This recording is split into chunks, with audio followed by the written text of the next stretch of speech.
Mu mateka ya Afrika y'Iburasirazuba hari umunsi igihugu cyose cyisanze gihagaze hagati yo gukomeza kubaho nk'uko gisanzwe cyangwa kwinjira mu gihe gishya cyuzuye impinduka.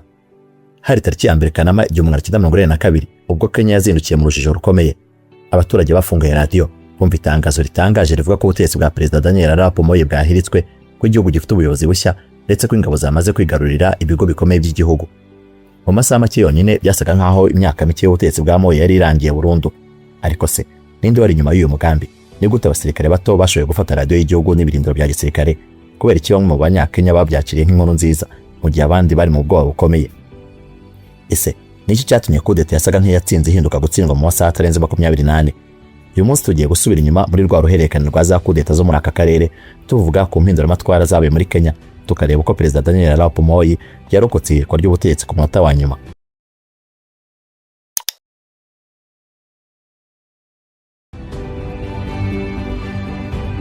A gang of local tyrants has emerged whose only function is to terrorize and intimidate with senseless warnings, rampant corruption.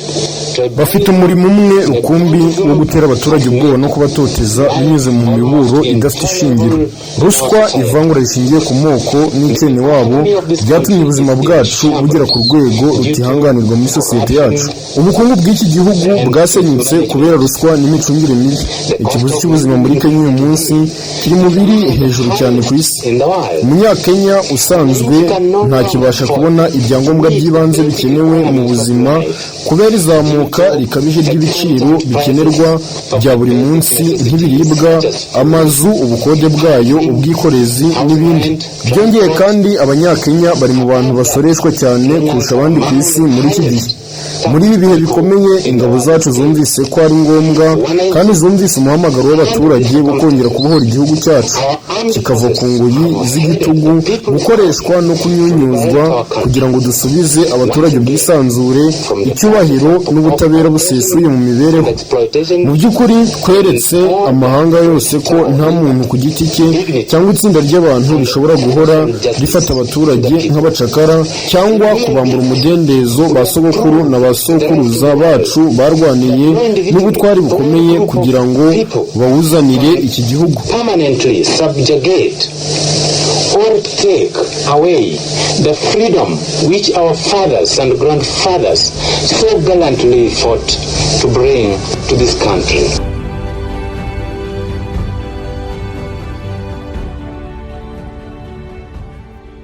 Iryo ni itangazo ryasomewe kuri radiyo y'igihugu cya Kenya muri cya gitondo cya tariki ya mbere z'ukwezi kwa 8/1942. Radiyo y'igihugu cya Kenya yari imaze gufatwa, ibibuga by'indege byafashwe n'ahandi hantu h'ingenzi. Perezida mushya nawe yari yamaze kwitangaza, ariko ntabwo byamaze n'umunsi umwe. Nibyo tugiye kukubwira muri rwa ruhererekane rwa za Coup Etat zafurike zo mu karere. Naho ngiye wumva ndi Jado dukuze. Mu bubiko bw'ibinyamakuru byacapwe bya The New York Times harimo inkuru yanditswe ku itariki ya 2 z'ukwezi kwa 8 mu mwaka w'1942. Mu mwaka w'1996 kino gitangazamakuru cyatangiye kujya gisohora inkuru kuri internet, maze mu rwego rwo kubungabunga zino nkuru bahitamo kuzishyira mu bubiko bwo kuri internet nubwo bari barazanditse mu binyamakuru bisanzwe. Aha niho Jado dukuze official twakuye iyo nyandiko yanditswe hashize umunsi umwe gusa muri Kenya habaye igeragezwa ryo guhirika ubutegetsi ryaje gupfuba ku munota wa nyuma.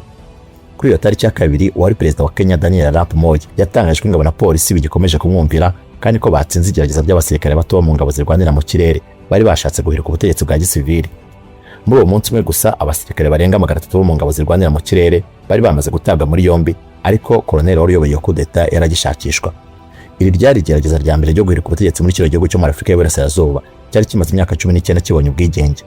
Uwo munsi kandi radiyo ya Tanzania yatangaje ko abasirikare bane mu ngabo zirwanira mu kirere za Kenya bari bageze ku kibuga cy'indege mpuzamahanga cya Dar es Salaam bari mu ndege ya gisirikare, maze polisi ya Tanzania irabafata itangira kubahata ibibazo.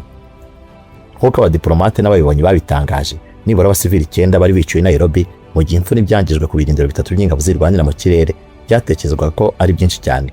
Ibitaro byatangaje ko abantu barenga 50 benshi muri b'abasivili bavuye ibikomere by'amasasu. Umugore w'umunyamerika utaratangajwe amazina bivuga ko yarashwe mu ijosi. Aho hari ku munsi wa mbere gusa amakuru agendaga buhoro kubera ko nta internet yabagaho. Ni mu myaka 40 itambutse. Perezida Arap Moi yasabye abaturage ba Kenya kuguma mu ngo zabo kugeza igihe ibibazo birangiriye. Muri icyo gihe amasasu yaragikomeza kumvikana mu duce twa Nairobi rwagati, aho abasirikare ba leta bavuga ko abarwanyi b'inyeshyamba bari bihishe mu magorofa yo hejuru y'inyubako ndende. Imirwano yakomereje no hafi ikigo cya gisirikare cya Embakasi kiri kilometero hafi 13 mu majyepfo ya Nairobi, aho uwo mutwe wigometse ku butegetsi watangiriye ibikorwa byawo saa 9 z'ijoro. Gusa inzego za gisirikare zavuga ko umutwe mukuru w'abigometse uri wamaze gutsindwa. Igitero cyabo cyari cyatangiriye ku kigo kiri hafi cyane y'ikibuga mpuzamahanga cy'indege cya Jomo Kenyatta. General Abdul Mohamed wayoboraga ingabo za leta yatangaje ko abasirikare bose bagikomeje kwigomeka bagomba kwishyikiriza ubuyobozi bitarenze saa 6 z'amanywa zo ku munsi wakurikiye icyo gitero bafite n'intwaro zabo. Yaburiye ko abazanga kubikora bazafatirwa ingamba zikomeye cyane. Perezida Moi yahise ashyiraho guma mu rugo kuva saa 12 z'umugoroba kugeza saa 1 za mu gitondo i Nairobi, hamwe no mu mujyi wa Nanyuki ahari ikindi kigo gikomeye cy'ingabo zirwanira mu kirere kinafite indege z'intambara za F5 zari zaratanzwe na leta zunze ubumwe za Amerika. Uwo munsi Perezida Moi yavuze ko ingabo zirwanira mu kirere zari zifite abasirikare bagera ku 2,000 arizo zonyine zari inyuma y'iryo gerageza ryo guhirika ubutegetsi. Mbere yaho ariko hari amakuru yavuga ko n'amatsinda make y'abasirikare bo mu ngabo zirwanira ku butaka yari yifatanyije n'abigometse. Mu ijambo ryatambutse kuri radiyo y'igihugu, Perezida Moi yagize ati ko no kwigomeka kw'ingabo zirwanira mu kirere kwatsinzwe n'ingabo zacu na polisi, mube mutuje aho muri hose. Yakomeje avuga ko abo basirikare bari bihaye inshingano zo gusenya igihugu cyari cyubakiyeho, ariko ko umugambi wabo watsinzwe burundu.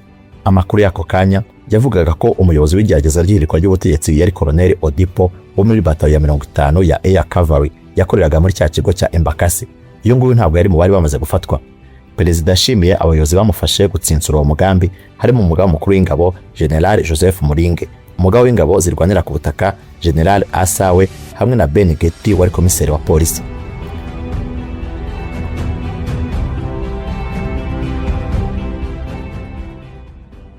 Inkuru ya mbere yari inogerageza rya Coup Etat yumvikanye ariko cyumweru saa 12 za mu gitondo, igihe umunyamakuru w'icyamamare Ronald Mambo yasomaga itangazo kuri radiyo mu Giswahili.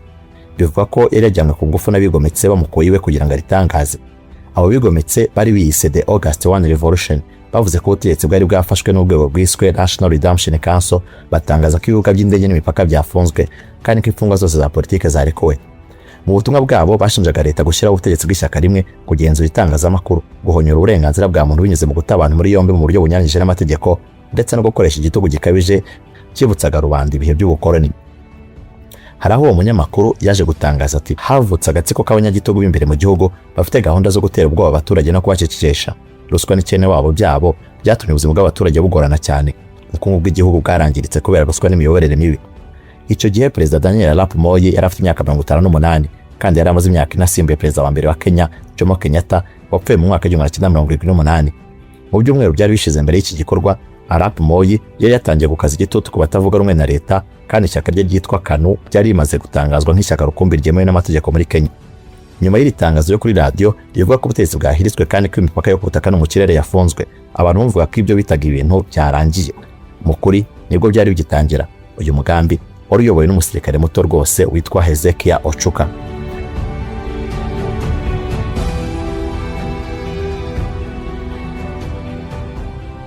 Kuri icyo cyumweru cya tariki ya mbere Kanama 1942, nimwe mu minsi y'umwijima mu mateka ya Kenya, bitewe n'abangaba biyitaga People's Redemption Council cyangwa se inama y'agakiza k'abaturage. Iryo tsinda ryari rigizwe ahanini n'abasirikare bato badafite amapita akomeye, kubera ko n'abayobozi baryo ari Senior Private Hezekia Ochuka na Sergeant Pakras Oteyo Okumu, uretse wa mukoloneli nyine utaragaragaye. Nubwo bari bato, bano basirikare bari bamaze gukoza imitwe y'intoki ku ntsinzi yari guhindura amateka ya Kenya mu buryo bubi, bugatuma igihugu cya kabiri cyo muri Afurika y'Uburasirazuba cyari kuba kibayemo ihirikwa ry'ubutegetsi bwa gisirikare nyuma ya Uganda kuri ubwo. Icyo gihe u Rwanda n'u Burundi ntabwo byabarirwaga mu Burasirazuba. Nyuma yaho byavuzwe ko imwe mu mpamvu nyamukuru yateye iyo Coup Etat ari umwuka mubi wari mu gisirikare, aho bamwe mu basirikare bumvaga bahohoterwa cyangwa bagasigazwa inyuma kubera ivangura rishingiye ku moko cyavugwaga mu ngabo zirwanira mu kirere. Bivugwa ko Perezida Moi yari yaramenyeshejwe by'iyo myivumbagatanyo iri hafi kuba ko mu cyumweru kimwe mbere yaho. Ayo makuru yari yarahawe n'uwari ukuriye ubutasi bwa Kenya icyo gihe James Kanyoto hamwe n'umusirikare mukuru General Jackson Muringe. Ikibazo nuko Arap Moi atayafashe n'ikibazo gikomeye. Nyuma umwe mu bahoze bayobora ingabo za Kenya yavugiye mu kiganiro ko Perezida Moi atifuzaga gutanga isura y'uko hari abapolisi boherejwe gufata abasirikare, cyane ko urwego rw'ubutasi rwa Special Branch rwari ishami rya polisi ya Kenya kandi rwubahwaga cyane icyo gihe. Nyuma y'inama nyinshi zo mu ibanga zakorewe hanze y'ibirindiro bya gisirikare bya East Leg, abateguraga Coup d'Etat babanje gukora ibirori byo kunywa inzoga mu ijoro ryo ku itariki 31 Nyakanga 1942, umunsi wabajije umugambi wabo, maze so gusinda barasinda kweri. Ahagana saa 9 z'ijoro bigarurira ikigo cya gisirikare cya East Leg Air Base. Nyuma y'isaha imwe gusa no kuva ku isaha 10 za mu gitondo bafashe ikindi kigo cya Embakasi Air Base cyari hafi aho, ari naho amasasu ya mbere bigometse yumvikaniye. Saa 12 za mu gitondo nibwo Senior Private Ochuka hamwe na Sergeant Okumu binjiye ku ngufu muri studio za radiyo y'igihugu Voice of Kenya, ariko kuri ubizwi nka KBC Radio Taifa, ni radiyo yakoreraga ku muhanda wa Kijabe Street. Bari bashimuse umunyamakuru wamamaye cyane Ronald Mambo Mbotera, bamufatiraho imbunda, bamutegeka gutangaza ko igisirikare cyahiritse ubutegetsi. Mu myaka yakurikiyeho uyu munyamakuru Mbotera niwe wakomeje kuvuga uko ibyo bintu byagenze, aho yasobanuye neza ibyabaye ndetse agaragaza ishusho iteye ubwoba y'icyo gitondo. Yashimuswe ahagana saa 10:45 za mu gitondo. Yari amaze kugeza mushiki yo ku kibuga mpuzamahanga cy'indege cya Jomo Kenyatta, maze ageze iwe araryama. Muri ako kanya yumvise urusaku rw'amasasu. Nyuma y'igihe gito yumva umuntu akomanga cyane ku rugi rwe. Mbotera yabanje gutekereza ko ayo masasu ari aya polisi irimo kurwanya amabandi, n'ibyo gukomanga ku rugi rwe akeka ko ari ikibazo cyihutirwa cyarimo kimureba ko kujya gukemura ikibazo kuri radiyo. Mu kuri abasirikare bigometse bari bashimuse umushoferi wa radiyo y'igihugu, maze bamujyana ku rugo rw'uyu munyamakuru ahitwa Ngara. Ako kanya Senior Private Ochuka yamutegetse kwambara vuba na bwangu. Uwo mushoferi wabazanye yari afite ubwoba bwinshi ku buryo atashoboraga kuvuga. Icyo yakoze ni ukwerekana ko hari imodoka ya gisirikare tegereje uwo munyamakuru hanze. Buhanya bwe umunyamakuru Mbotera yaje kuvuga ati, uwo musirikare yarantombokiye ati, Ronald Mambo Mbotera ni wowe? Ndamusubiza nti yego ni njye. Arambwira ati ngo 3 yo kwambara. Ndamusubiza nti tugiye hehe? Aransubiza ati ibyo ngibyo ntago bikureba. Mbotera yarakuriye ishami ry'amakuru imbere mu gihugu avuga mu ndimi z'imbere mu gihugu, ntabwo yari azi amazina cyangwa se isura y'uwo musirikare wari uyoboye Coup Etat. Mbotera yavuze ko yajyanywe kuri radiyo arinzwe n'abasirikare bamufatiyeho imbunda, bamwicaje muri radiyo ya gisirikare. Mu nzira yabonye bamwe muri abo basirikare bari gusahura amaduka ku muhanda wa Moi Avenue. Bageze muri studio, Ochuka yahise yandika ku rupapuro amagambo yihuse yagombaga gusomerwa kuri radiyo. Ochuka yategetse Mbotera gutangaza ko ubutegetsi bwa Perezida Moi bwahiritswe, kandi ko Ochuka ariwe perezida mushya wa Kenya. Mu bwoba bwinshi Mbotera yaratangaje ati, bakunzi ba radiyo, nitwa Ronald Mambo Mbotera wa Voice of Kenya, ndi kumwe na bwana Ezekiel Ochuka, kuri ubu akaba ari perezida mushya wa Repubulika ya Kenya. Ubutegetsi bwa Perezida Moi bwahiritswe, abari abapolisi bose ubu ngubu n'abasivili, imfungwa zose zigomba kurekurwa. Ndabasaba kuguma mu ngo zanyu kugeza igihe muzahabwa andi mabwiriza. Ubutumwa bwatanzwe mu buryo bw'ako kanya kandi ku rwego rw'igihugu cyose.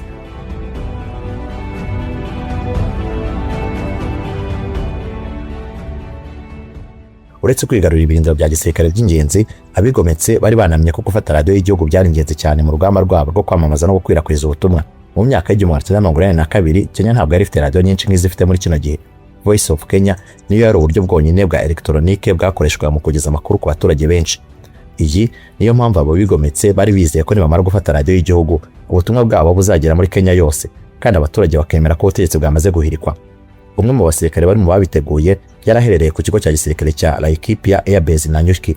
Niwe wari uyoboye umugambi wo gutera ibisasu ku ngoro y'umukuru w'igihugu State House, hamwe no ku cyicaro gikuru cya General Service Unit kuri Embakasi. Uwo musirikare wari ufite ipeti rya kaporari yaje gutegeka abapilote 3 b'indege z'intambara bo mu ngabo zirwanira mu kirere ko bagomba gutwara indege 3 zifite ibisasu bakerekeza Nairobi kugira ngo basoze uwo mugambi. Ntabwo bari bazi by'uwo mugambi, ahubwo yabateye ubwoba ababwira ko nibaramuka banze kubikora cyangwa bakamugomera ari buze kubica. Imbere ye abapilote bemeye gukora icyo gikorwa, ariko mu ibanga bakora undi mugambi wo kumushuka. Bakoresheje umurongo w'ibanga w'itumanaho, maze bumvikana ko umupilote wari utwaye indege irimo uwo kaporari yagombaga gukatakata mu kirere bikomeye kugira ngo umusirikare ayoberwe ibiri kuba. Bari bazi ko neza ko uwo kaporari atari yarigeze gutwara indege, kandi ko atashoboraga kwihanganira imbaraga zikomeye z'umuvuduko w'ihindagurika ry'indege byari guterwa n'uko gukatakata mu kirere kirimo imiyaga ya mu gitondo. Uwo mugambi wagenze neza cyane, maze uwo kaporari atangira kuzongera aragaragara kugeza ubwo abuze icyerekezo. Kubera ko kaporari atarazi no gupima ikirere, abapilote bahise bajugunya ibisasu bitari bifite uburyo bwo guhita biturika, kandi nabyo babijugunya mu ishyamba rya Mount Kenya, hanyuma basubira ku kigo cya gisirikare cya Nanyuki. Bagezeyo kaporari wari uciye mu jijo yaje gutangariza bagenzi be ko bari bamaze gutera ibisasu Nairobi.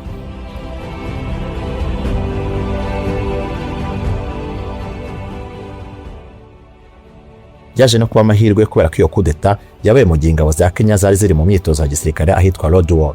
Abasirikare benshi bakuru cyane muri icyo gihe bari bagiye muri iyo myitozo badafite amakuru y'ibyari biri kubera i Nairobi, kandi ariho hari ishingiro ry'iyo Coup Etat. Mu rwego rwo kugerageza gukiza igihugu vuba na bwangu, umugabo w'ingabo zirwanira ku butaka Lieutenant General Sawe yahamagaje inama yihutirwa. yayihuriyemo n'abasirikare bamwe bo mu nzego zo hasi, maze afata icyemezo cyo gutanga inshingano cya kandi zihutirwa kuri Major General Muhammad Mohammed, zari inshingano zo kuyobora ibikorwa byo guhashya iyo myivumbagatanyo. General Mohammed yahise akusanya itsinda ry'abasirikare n'abapolisi bari bakomeje kuba indahemuka ku butegetsi bwa Arap Moi. Iryo tsinda ryari rigizwe n'abasirikare bo mu ngabo zo ku butaka, abakozi b'urwego rw'ubutasi rwitwa Special Branch hamwe na polisi. Bamwe boherejwe guhita bigarurira ibirindiro bya gisirikare bya East Lake, Embakasi na Laikipia. By'umwihariko Laikipia na Embakasi nibyo byabanje guhita byongera kwigarurirwa na leta, kubera ko abasirikare bigometse batsinzwe n'ingabo za leta zari zirimo kubasatira zibarasaho urufaya kandi ubutaruhuka. Hagati aho ariko mu mihanda ya Nairobi, abasirikare bigometse hamwe n'abanyeshuri bo muri kaminuza bari bakwiriye hose bari kugenda basakuza bavuga bati ubutegetsi, banazamura amaboko yabo bakerekana ibipfunsi mu kirere nk'ikimenyetso cy'ibyishimo. Gusahura byari byabaye ibintu bisanzwe muri uwo munsi. Abantu benshi bishimiraga ibyari biri kuba, kubera ko abigometse n'ababashyigikiye bibwiraga ko igihugu cyinjiye mu gihe gishya cy'impinduka. Abanyeshuri ba za kaminuza nibo bari biganjemo.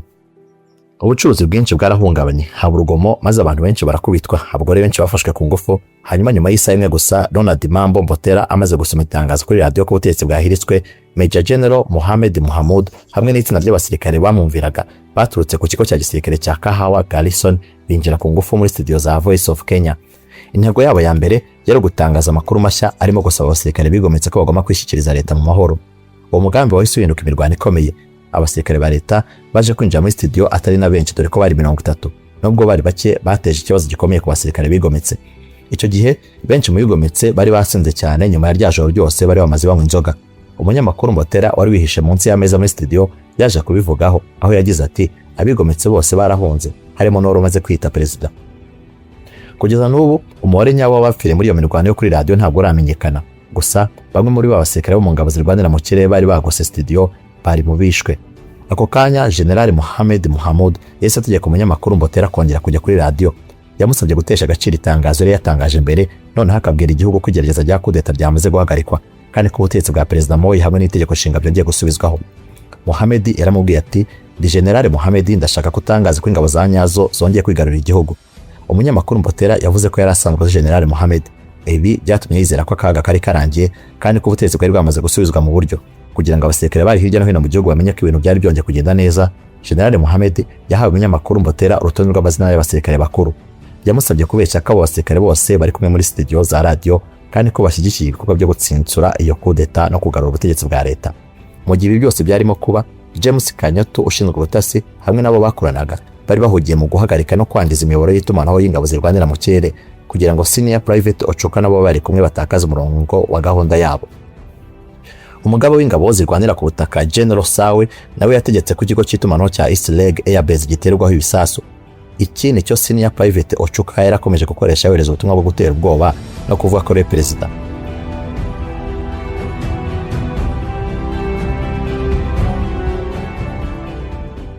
Nyuma y'amasaha menshi uruje no kutamenya uko ibintu biza kugenda, Perezida Arap Moi civilian wari wihebye cyane icyo gihe yaje kujyanwa i Nairobi mu modoka z'intambara zimurinda, ari kumwe n'umurinzi we Elijah Sumbeyiwo wari umurinze cyane. Izo modoka zamukuye iwe ahitwa Kabalak muri Nakuru, kubera ko ariho yari yaraye mu ijoro rya Coup Etat. Amaze kugera muri State House amahoro ku mugoroba wo ku cyumweru tariki ya Amerika Kanama 1942, nibwo Arap Moi yaje kugeza ijambo ku gihugu, maze yizeza abanyakenya ko yongeye gusubira ku buyobozi bwe nka perezida. We yararinzwe n'abasirikare bashinzwe kurinda perezida. Senior Private Ochoka yaramaze kurushwa amayeri kandi atagifite abamwunganira, kubera ko benshi muri bo bari bamaze kwishwa cyangwa se gutsindwa n'ingabo zari indahemuka kuri leta. Uyu yafashe umwanzuro wo guhungira muri Tanzania. Iryo gerageza rya Coup Etat ryasize ingabo zirwanira mu kirere rya Kenya zanditsweho icyasha gikomeye, bituma hafatwa ibyemezo byinshi bikomeye byo kuzivugurura. Izo ngabo zaraseshwe maze zihabwa izina rishya rya 82 Air Force. Hanakorwa igikorwa gikomeye cyo kwirukana no gukuraho abantu benshi mu nzego z'umutekano. Ibintu byarangije imyuga y'abasirikare n'abapolisi benshi, harimo na Ben Getty wari umuyobozi ukomeye kandi utinyitse w'ikigo cya General Service Unity. Izina 82 Air Force ryakomeje gukoreshwa imyaka myinshi kugeza igihe urukiko rwemeje ko ari urwego rutazwi kandi rutabaho mu itegeko nshinga, bityo ko ingabo zirwanira mu kirere za Kenya zakongera kwitwa Kenya Air Force. Ibigo by'igisirikare byo mu kirere bya East Lake, Nairobi na Nanyuki nabyo byahindura amazina. East Lake Airbase yahinduwe Moi Airbase, Nanyuki Airbase ihindurwa Laikipia Airbase, naho Ground Air Defense Unity iseswa burundu. Imyambaro y'ingabo zirwanira mu kirere hamwe n'ibendera ryazo rya gisirikare nabyo byarahinduwe. Tariki ya 12 Kanama 1942 Major General Mahmoud Mohamed yaje kuzamurwa mu ntera ahabwa ipeti rya Lieutenant General maze agirwa umugaba mukuru w'ingabo zirwanira mu kirere Kenya Air Force. Mu mwaka wa 1946 yagizwe umugaba mukuru w'ingabo za Kenya yose. Ku rundi ruhande Major General Peter Kariuki wari umugaba w'ingabo zirwanira mu kirere muri icyo gihe yaje gushyikirizwa urukiko rwa gisirikare maze tariki ya 18 Mutarama 1943 akatirwa imyaka 4 y'igifungo azira kunanirwa gukumira igerageza rya Coup Etat ryakozwe n'abasirikare ayobora. Senior Private Ochuka wari umucurabwenge w'iyo Coup Etat yafatiwe muri Tanzania yoherezwa muri Kenya maze acirwa urubanza n'urukiko rwa gisirikare ahamwa icyaha anakatirwa igihano cy'urupfu. Mu mwaka wa 1947 yaje kumanikwa ku mugozi azira icyaha cyo kugambanira igihugu hamwe na mugenzi we Pancras Oteyo Okumu bari bafatanyije uwo mugambi. Abo bombi nibo bantu banyuma bazwi muri Kenya bakatiwe urwo gupfa kandi icyo gihano kigashyirwa mu bikorwa bya nyabyo. Nubwo igihano cy'urupfu kigikubiye mu mategeko kandi ibyaha ya Kenya kugeza n'ubu, mu myaka yakurikiyeho ibihano byose by'urupfu byagiye bihindurwa ibifungo bya burundu haba ku cyemezo cy'abacamanza cyangwa ku mbabazi zatangwaga na Perezida wa Repubulika.